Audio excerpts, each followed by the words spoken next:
Computer का class 5 का lesson number 8 जिसका नाम है एल्गोरिथम एवं फ्लो चार्ट। तो आइएगा प्यारे बच्चों शुरू करते हैं। आप जीवन में प्रतिदिन नई नई समस्याओं से जूझते रहते होंगे। इन्हें हल करने के लिए समाधान ढूंढने पड़ते होंगे। इसी तरह जब हम कंप्यूटर पर काम करते हैं तो हमारे सामने नई समस्याएं एवं जरूरतें आती हैं जिनके लिए हम प्रोग्राम हमें बनाने पड़ते हैं। इसमें निर्देश बिल्कुल सटीक क्रम में सुव्यवस्थित तथा इससे आने वाले निर्देश स्पष्ट दिखने चाहिए। किसी भी प्रोग्राम को लिखने से पहले हमें समस्या से लेकर समाधान का निम्नलिखित कार्य करने पड़ते हैं। तो इनको पॉइंट वाइज समझते हैं प्यारे बच्चों। पहला है कि समस्या को समझते हैं तथा इनपुट प्रोसेस तथा आउटपुट के बारे में जानकारी लेते हैं। नेक्स्ट होता है कि समस्या के समाधान के लिए पूरी योजना तैयार करनी पड़ती है जिसमें प्रयोग होने वाले छोटे छोटे प्रोग्राम, लूपिंग और ब्रांचिंग की सूची भी बनानी होती है।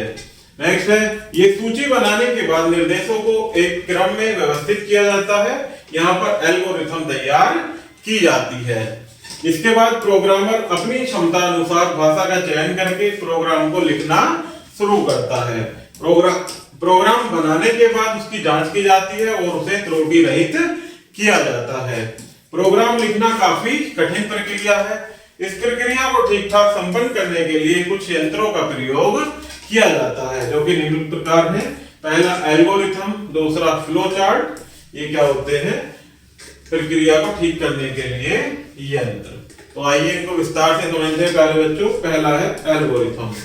एल्गोरिथम समस्या के समाधान करने के लिए एक क्रमवार श्रृंखला है।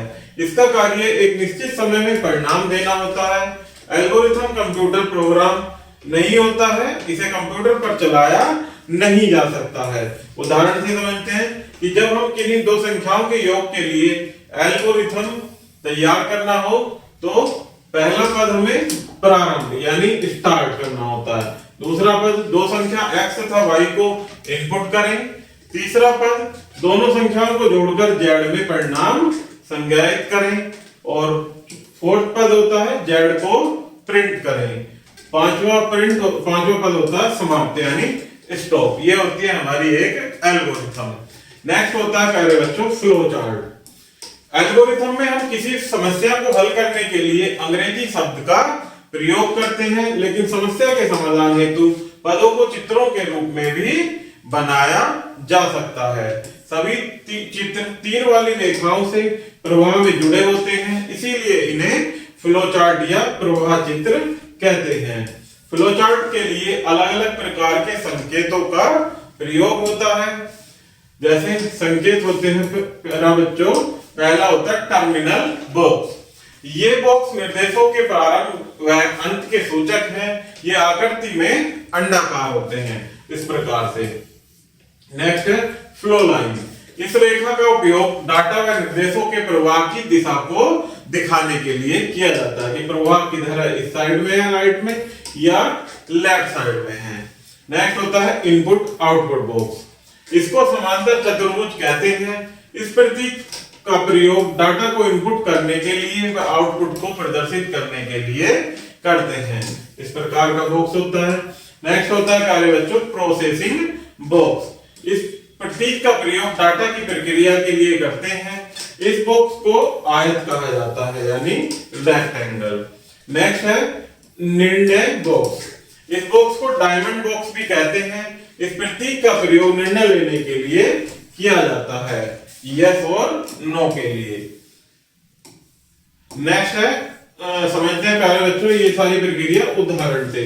जैसे हमें दो संख्याओं को जोड़ने के लिए एक फ्लो चार्ट बनाना है तो एक सबसे पहले रेक्टेंगल लेते हैं जिसमें दो संख्या लेते हैं x प्लस वाई और उनको जोड़कर y z के रूप में लिखते हैं। उसके बाद प्रिंट करते हैं z का, फिर स्टॉप जिससे हमारी प्रक्रिया पूरी होती है।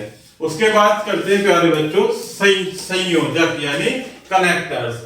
इसका प्रयोग फ्लो चार्ट को जोड़ने के लिए किया जाता है। स्टार्ट इनपुट काउंट बराबर काउंट प्लस 1, फिर इस काउंट, फिर जेड प्रिंट जेड और उसके बाद स्टॉप। आगे प्यारे बच्चों कुछ मुख्य बिंदु दिए गए हैं जिनको 1 बाय 1 पढ़ेंगे।